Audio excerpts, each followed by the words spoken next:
Hello everyone, welcome back to study IQ channel. आज हम बात करेंगे in our UPSC mains answer writing practice GS 2 का एक टॉपिक है वेलफेयर से related, growth versus balanced and inclusive development. Growth और डेवलपमेंट के अंदर क्या रिलेशन है, क्या दोनों एक साथ में चलते हैं? क्या अगर ग्रोथ है इसका ऑटोमेटिकली मतलब क्या हम समझें कि डेवलपमेंट भी हो रहा है? ग्रोथ और डेवलपमेंट में डिफरेंस क्या है? ये सारे थोड़े से इकोनॉमी के मेजर टॉपिक्स हैं जिसको हम वेलफेयर में भी यूज़ लेते हैं, क्योंकि हम जब पॉलिसी बनाते हैं कोई भी तो हमेशा उसमें ये देखते हैं कि हमारा सोसाइटल डेवलपमेंट कितना होगा। हम सोसाइटल ग्रोथ की बात नहीं करते हैं कभी भी। तो ग्रोथ क्या है और उसके साथ ही बैलेंस्ड और इंक्लूसिव डेवलपमेंट क्या है, इन दोनों को कैसे एक साथ में अलाइन करना है, इस बारे में बात करेंगे। मेरा नाम संतोष चौधरी है। अगर आप मुझसे जुड़ना चाहते हैं तो इंस्टाग्राम या टेलीग्राम पे little_simple_बुद्धा से सर्च करके आप जुड़ सकते हैं। इसके साथ ही इस क्वेश्चन का जो PDF है इसको आप मेरे टेलीग्राम से डाउनलोड कर सकते हैं। Let's have a look at the question. 2019 में आया था कि despite consistent experience in high growth, India still goes with the lowest indicator of human development. Statement दिया है, इसमें बोल रहे हैं कि ग्रोथ में कंटिन्यूसली हमारी इंडिया की ग्रोथ हो रही है। कंटिन्यूसली हम बोल रहे हैं कि India is in on the trajectory of the growth. Continuously high growth को फील करते हुए भी ऐसा क्यों है कि इंडिया के जो ह्यूमन डेवलपमेंट हैं, चाहे आप वो ह्यूमन डेवलपमेंट इंडेक्स में देख लो, चाहे आप वो GHI में ग्रोस इसमें GHI में देख लो, आप किसी में भी देख लो, जो इंडिया की पोजीशन है, चाहे वो हेल्थ के रेस्पेक्ट में हो, चाहे वो एजुकेशन के रेस्पेक्ट में हो, चाहे वो इंफ्रास्ट्रक्चर के रेस्पेक्ट में हो, चाहे वो हैप्पीनेस के रेस्पेक्ट में हो, उसमें इंडिया की रैंकिंग बहुत पीछे आती है। जबकि अगर हम ग्रोथ के मामले में देखें तो इंडिया इज़ द 5th और the 6th largest economy of the world. तो क्यों है ये कि ग्रोथ तो आप इतनी अच्छी कर रहे हो लेकिन आपका ह्यूमन डेवलपमेंट इतना अच्छा नहीं है? तो यही क्वेश्चन है कि एग्जामिन द इश्यूज। क्या इश्यूज हैं that make the balanced and inclusive development elusive? Elusive का मतलब है कि दूर दूर तक दिखाई भी नहीं दे रहा, इल्यूसिव हो रहा है वो। तो क्या ऐसा रीज़न है कि ग्रोथ हो रही है लेकिन जो बैलेंस्ड और इंक्लूसिव, बैलेंस्ड और इंक्लूसिव का मतलब क्या है कि इक्वालिटी से रिलेटेड, सबके साथ होना चाहिए। इंक्लूसिव मतलब हर एक पॉइंट पे everybody should have, last mile reach होनी चाहिए, सब उसमें आने चाहिए, सारे स्ट्रेट ऑफ सोसाइटी, गरीब से लेके गरीब, अमीर से लेके गरीब, हर एक रिलीजन, हर एक कास्ट, सब लोग जब डेवलपमेंट का एक पार्ट बनते हैं तो उसको बोलते हैं बैलेंस्ड एंड इंक्लूसिव डेवलपमेंट। तो ये क्यों नहीं दिखाई दे रहा है? सिंपल सा क्वेश्चन है। क्वेश्चन की डिमांड क्या है? एक सेकंड के लिए क्वेश्चन को पढ़ के सोचो कि क्वेश्चन में क्या पूछा जा रहा है आपको। क्वेश्चन की डिमांड क्या है कि हमको पहले ग्रोथ और डेवलपमेंट के बीच में एक कोरिलेशन बताना है।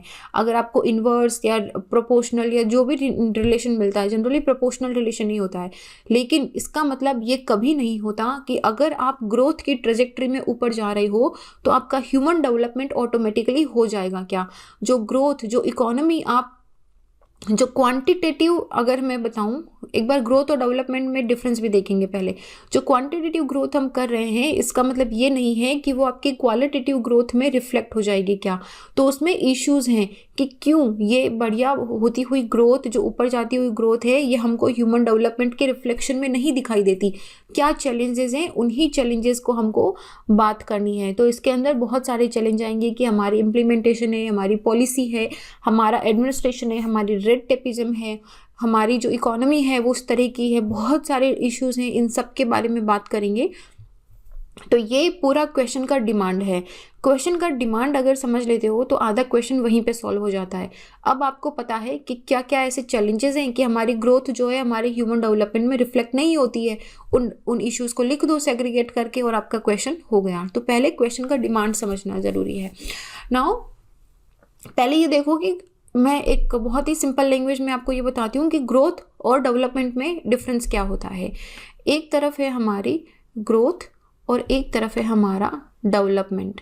सिंपल भाषा में अगर बताऊं तो ग्रोथ जो है आपका ये क्वांटिटेटिव होता है। क्वांटिटेटिव एंड क्वालिटेटिव समझते हो? ये क्वांटिटेटिव है, अभी ये कर्सर थोड़ा ठीक नहीं चल रहा है, और ये क्वालिटेटिव है। ठीक है, ये बात करता है मात्रा की और ये बात करता है परफॉर्मेंस की।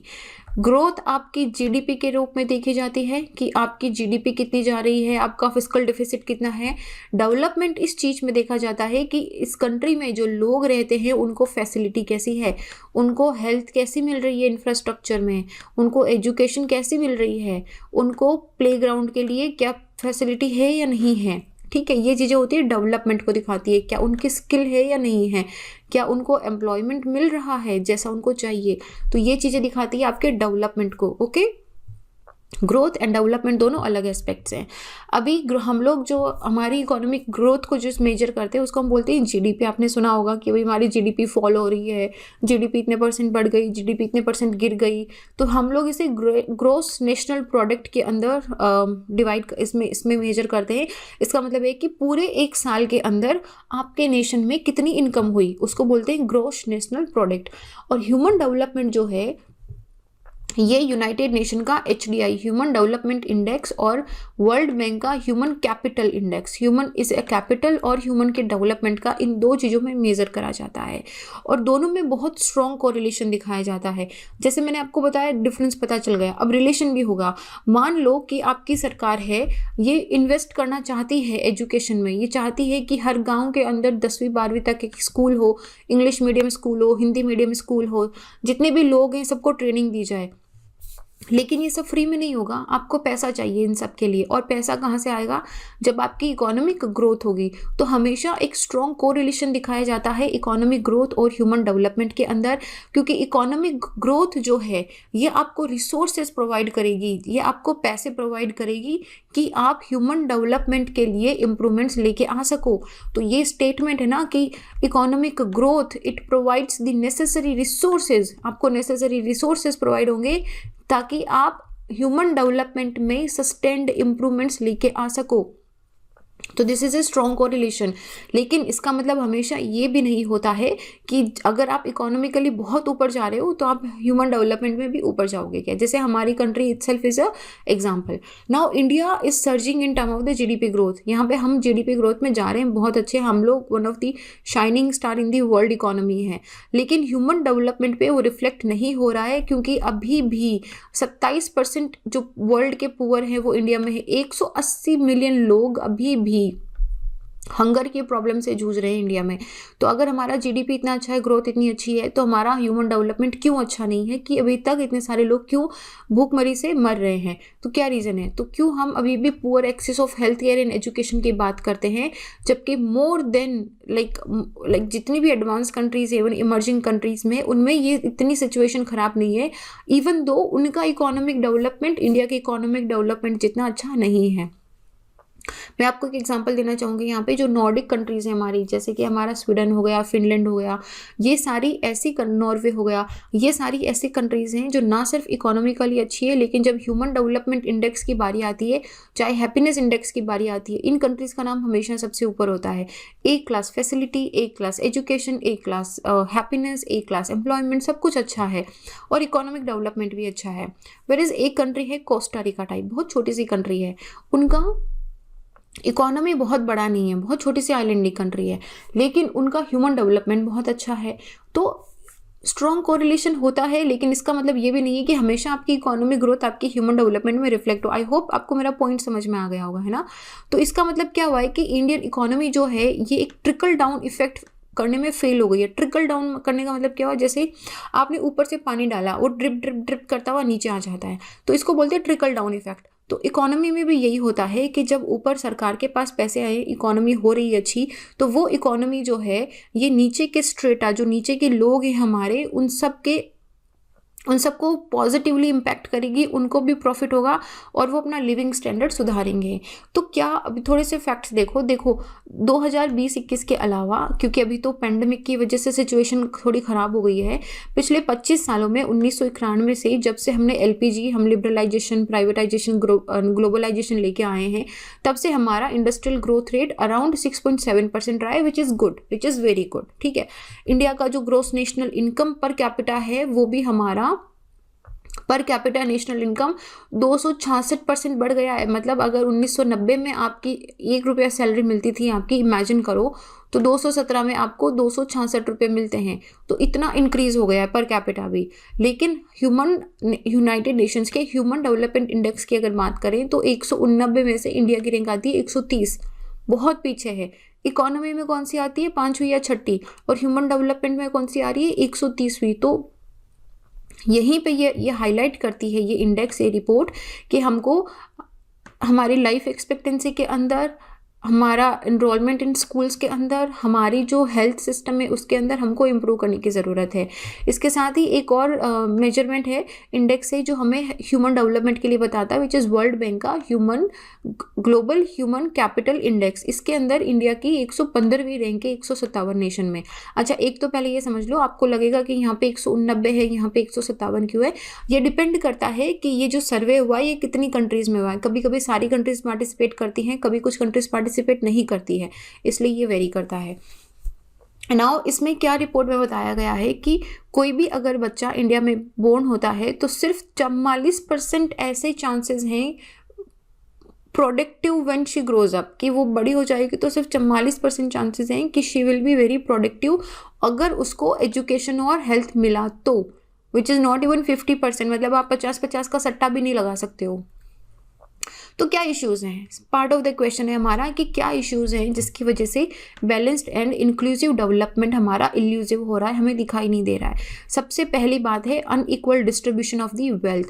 ऑक्सफैम की एक रिपोर्ट आई थी, इसमें बताया गया था कि हमारे जो इंडिया के 1% वेल्थीस्ट पर्सन है ना, जिनके पास, जो सबसे अमीर लोग हैं, उनके पास इंडिया की 60% तक की वेल्थ है। सिर्फ 1% लोगों के पास 60% तक की अगर वेल्थ होगी तो ये बताओ कि इक्वल डिस्ट्रीब्यूशन कैसे होगा, ट्रिकल डाउन कैसे होगा। तो रिचेस्ट और पूरे रिचेस्ट 10% इन इंडिया, अगर पूरे टॉप 10% जो अमीर लोग हैं उनके पास 90% तक की वेल्थ है, तो पीछे के 90% लोगों के पास कितनी वेल्थ बची, 10%। जॉबलेस ग्रोथ हो रही है, जॉबलेस ग्रोथ पे क्वेश्चन भी आया हुआ है। हम लोग बोल रहे हैं कि हम इंफ्रास्ट्रक्चर भी हो रहा है, हमारा मैन्युफैक्चरिंग हो रही है, हम लोग मनरेगा में भी पैसे दे रहे हैं, लेकिन फिर भी अनएम्प्लॉयमेंट इंडिया में हाईएस्ट हो रहा है। इंडिया की पॉपुलेशन बढ़ रही है, ठीक है, लेकिन जितनी एम्प्लॉयमेंट, जैसे पूरे साल में 1 मिलियन एम्प्लॉयमेंट जनरेशन की अपॉर्चुनिटीज़ होनी चाहिए कि 1 मिलियन लोग आएंगे और उनको नौकरी चाहिए होगी, लेकिन वो जनरेट नहीं हो रही है। तो राइजिंग पॉपुलेशन की वजह से लेबर फोर्स जो है इंडिया की जो है, ये सून हम लोग डेमोग्राफिक डिविडेंड की बजाय डेमोग्राफिक डिजास्टर ना बन जाएं, क्योंकि लोगों के पास देखो यूथ, हमारी जो कंट्री है one of the youngest nation के अंदर आएगी। तो one of the youngest nation को अगर आप कमाने के लिए नौकरी नहीं दोगे, उनको सही फैसिलिटी नहीं दोगे, तो क्या वो आपकी इकोनॉमी को पुश करेगी, नहीं करेगी, वो आपकी इकोनॉमी को नीचे लेके जाएगी। तो एसोचैम करके एक बॉडी है, इन्होंने बताया है कि no deficiency of the adequate number of the job. हालांकि डिफिशियंसी नहीं है, नंबर मिल जाएगा, लेकिन बात क्या है कि देखो, आप अगर बीटेक करा है आपने, अपनी पीएचडी करी है, तो आप हमेशा एक एक्सपेक्टेशंस रखते हो कि मुझे इस लेवल का जॉब तो चाहिए। अगर आपको उस लेवल से नीचे का मिलेगा, इसका मतलब है आपकी स्किल, आपने इतने जो पैसे लगाए अपनी इंजीनियरिंग में, अपनी एजुकेशन में, वो कोई मतलब के नहीं है। तो जो चाहिए होती है जॉब, जो रिक्वायर्ड जॉब होती है, वो नहीं मिलती है।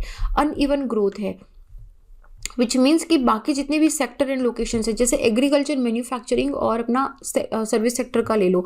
एग्रीकल्चर में 50% तक की पॉपुलेशन इन्वॉल्व है, लेकिन जीडीपी में कितना शेयर है, 18%, इतना कम शेयर है। तो ये बता रहा है कि आपकी जो सेक्टर ग्रोथ है, जैसे कि सब में बराबर होना चाहिए। और अभी क्या हो रहा है कि एग्रीकल्चर क्योंकि इतना प्रोडक्टिव नहीं हो रहा है, तो यहाँ से लोग निकल के मैन्युफैक्चरिंग के अंदर या फिर सर्विस सेक्टर में आ रहे हैं। तो सर्विस सेक्टर और मैन्युफैक्चरिंग में जो लोग आ रहे हैं उनको नौकरी नहीं मिल पा रही है। क्यों, रीज़न क्या है इसका? क्योंकि मैन्युफैक्चरिंग और सर्विस सेक्टर इतनी जॉब अपॉर्चुनिटीज़ नहीं पैदा कर रहे हैं कि एग्रीकल्चर से निकलने वाले लोग मैन्युफैक्चरिंग या सर्विस सेक्टर में आके जॉब कर सकें। फिर है हमारा नॉन इंक्लूसिव ग्रोथ। मैक्सिमम जितनी गवर्नमेंट फैसिलिटी हो गई या वेलफेयर हो गए हैं, ये जो सबसे लोवेस्ट स्ट्रेटा ऑफ सोसाइटी होते हैं ना, जो बिल्कुल हमारे नीचे तबके के लोग हैं, जो बीपीएल हैं, एपीएल हैं, उन लोगों तक नहीं पहुंच पा रही है। इसकी वजह से जितना भी आप एफर्ट करो, वो एफर्ट सक्सेसफुल नहीं हो पा रहा है। फिर है disable condition of the education, education का कंडीशन अच्छा नहीं है। बहुत सारे एक रिपोर्ट आया था, I don't remember, I think CRISIL का शायद रिपोर्ट था, उसमें उन्होंने ये बताया था कि जितने भी इंजीनियरिंग है 90 to 95% तक के इंजीनियर्स ऐसे हैं जिन्होंने कर ली, लेकिन उनको ये नहीं पता कि इंजीनियरिंग के बाद जो सर्विस करनी है उनको कैसे करनी है। इधर दे डिड इट अनहैप्पीली और उन्होंने एज ए फॉर्मेलिटी कर ली। ये मैं आपको बहुत सिंपल लैंग्वेज में बता रही हूँ कि रिपोर्ट में क्या लिखा हुआ था। तो इस तरीके से इंडिया का इतना लो एजुकेशन एंड हेल्थ सेक्टर में अगर डेवलपमेंट रहेगा, जहाँ पे इंडिया 3% जीडीपी एजुकेशन पे और 1.5% जीडीपी हेल्थ पे खर्च करता है। पॉपुलेशन है आपकी 7.2 अरब की, खर्च कर रहे हो आप 3% ऑफ द जीडीपी और 1.5% ऑफ द जीडीपी। तो ये ये बहुत कम रेशियो है। इवन हमसे छोटी कंट्रीज जो हैं वो इससे ज़्यादा जीडीपी पे खर्च करती है। और ASCR की एक रिपोर्ट भी आई थी, इन्होंने ये भी बताया था कि जो क्वालिटी ऑफ एजुकेशन है it is far from satisfaction. इनकी काफ़ी सारी रिपोर्ट आती है जिसे हम प्रथम के नाम से भी बोलते हैं, एसर की रिपोर्ट। तो इसमें बताते हैं कि जो 5वीं या 8वीं क्लास तक के बच्चे हैं उनका ये अपना अर्थमेटिक का कैसा है, कैसे इंग्लिश पढ़ते हैं, हिंदी पढ़ते हैं, तो इस तरह की रिपोर्ट्स इनमें आती रहती है। नाउ ये और हेल्थ स्टेटस इंडिया में क्या है, आप इन्फेंट मोर्टेलिटी रेट ले लो या फिर मटर्नल मोर्टेलिटी रेट ले लो, ये सारी ऐसी रेट्स हैं जो अभी भी हाई हैं इंडिया में। इनको हाई नहीं होना चाहिए था बट दे आर। तो इसके अलावा क्या है, there is a high prevalence of malnutrition India में 37% बच्चे स्टंटिंग के शिकार हैं। स्टंटिंग ले लो या फिर अपना वेस्टिंग ले लो या फिर अंडरवेट ले लो, ये ऐसी सिचुएशन है जो अभी बच्चों में अगर इम्पैक्ट कर रही है। इसका मतलब है उनका जो मेंटल डेवलपमेंट होता है वो रुक जाएगा। और यही बच्चे जब बड़े होकर यूथ बनेंगे तो इनकी प्रोडक्टिविटी उतनी नहीं रहेगी जितना कि एक वेल डेवलप्ड यूथ या एक वेल डेवलप्ड यंग पर्सन की होनी चाहिए। तो इसलिए इंडिया में ये और भी ज़्यादा सीरियस इशू है कि हमारा जो डेमोग्राफी है, जो यूथ बन रहा है, वो उतना प्रोडक्टिव नहीं बन पाएगा।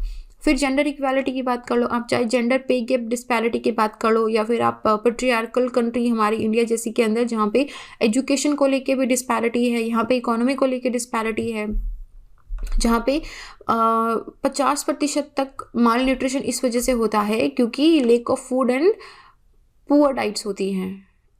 और मैं जेंडर में बात कर रही हूँ, ठीक है। कास्टिज्म की बात कर लो, major weakness is that growth is not perceived as being adequately inclusive for many groups, specially SC ST और जो वीकर सेक्शंस होते हैं उनके अंदर ग्रोथ को एक ऐसा ग्रोथ नहीं माना जाता है कि वो पूरे ग्रुप के लिए इंक्लूसिव होगी क्या। तो फिर रेड टेपिज्म है। रेड टेपिज्म में क्या है कि बहुत थोड़ा कॉलोनियल माइंडसेट अभी भी ब्यूरोक्रेसी के अंदर प्रिवलेंट है, जिसकी वजह से एक नॉन सेंसिटिव या नॉन एम्पैथेटिक एटीट्यूड रहता है सोसाइटी की तरफ से। और ये जो रेड टेपिज्म का एटीट्यूड रहता है ये एज ए बैरियर खड़ा हो जाता है। मतलब मान लो कि सरकार ने बना भी दी स्कीम, सरकार लाना भी चाह रही है, लेकिन जो हमारी एग्जीक्यूटिव मशीनरी होती है, ये एग्जीक्यूटिव मशीनरी इतनी वेल एडिक्वेट नहीं होती है कि उसको ग्राउंड पे अच्छी तरीके से 100% इम्प्लीमेंटेशन लेके आ सके। तो ये एक प्रिवेंट करती है इंक्लूसिव एंड बैलेंस्ड ग्रोथ को। लेक ऑफ इनोवेशन है, गवर्नमेंट सिस्टम थोड़ा टिपिकल फैशन पे काम करता है, नए आइडियाज़ और मेथड्स को उतनी रिस्पेक्ट नहीं मिलती है, उनको थोड़ा सा डस्टबिन में डाल दिया जाता है। और there is a disconnect between the rate of technological growth and ability to distribute the gain also. तो इसकी वजह से भी ये एक it is and which is very critical for, अगर आप रेजिलियंस की बात करो या फिर सस्टेन्ड प्रोडक्टिविटी की बात करो। तो ये थोड़े से इशू हैं। इसके अलावा भी आपको बहुत सारे इशू मिल जाएंगे। ये ऐसा क्वेश्चन है जिसमें आप बहुत सारा डेटा भी डाल सकते हो।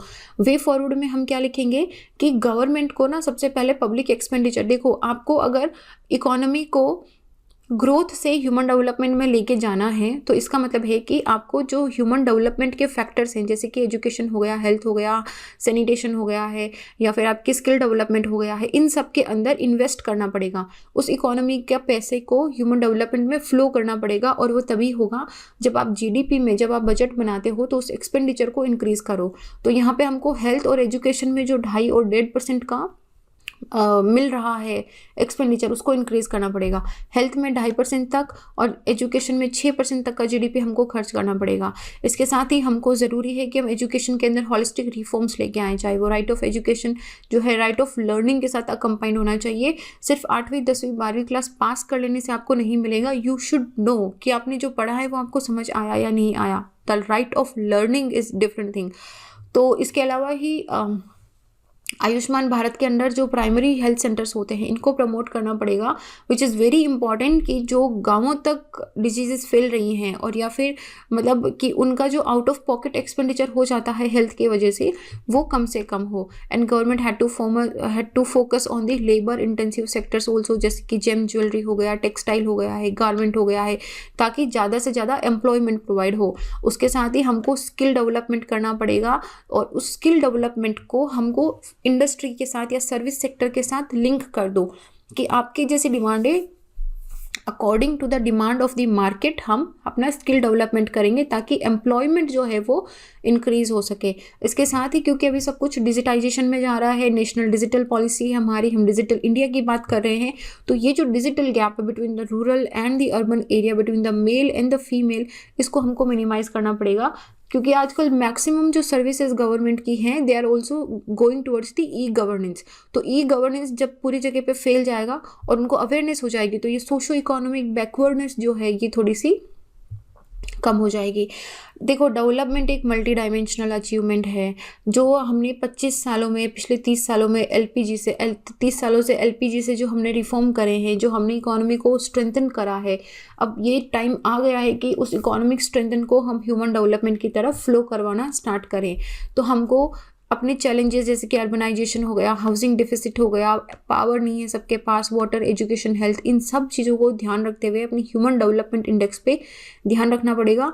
क्योंकि जब तक आप ह्यूमन कैपिटल पे, अपनी ह्यूमन रिसोर्सेज पे ध्यान नहीं दोगे तो हम ये जो 5 ट्रिलियन इकोनॉमी का गोल देख रहे हैं ना, ये कभी सस्टेनेबल नहीं होगा। हो सकता है एट ए पॉइंट आप पहुंचा भी दो किसी भी तरीके से हाथ पैर मार के, लेकिन अगर जो लोग इस 5 ट्रिलियन इकोनॉमी का पार्ट हैं, जिनकी वजह से ये हुई है, अगर वो इसको सस्टेन करने के लिए कैपेबल नहीं है तो ये $5 ट्रिलियन इकोनॉमी का गोल भी सस्टेनेबल नहीं होगा। So this was our question. काफ़ी इंटरेस्टिंग, आई होप आपको इंटरेस्टिंग लगा हो।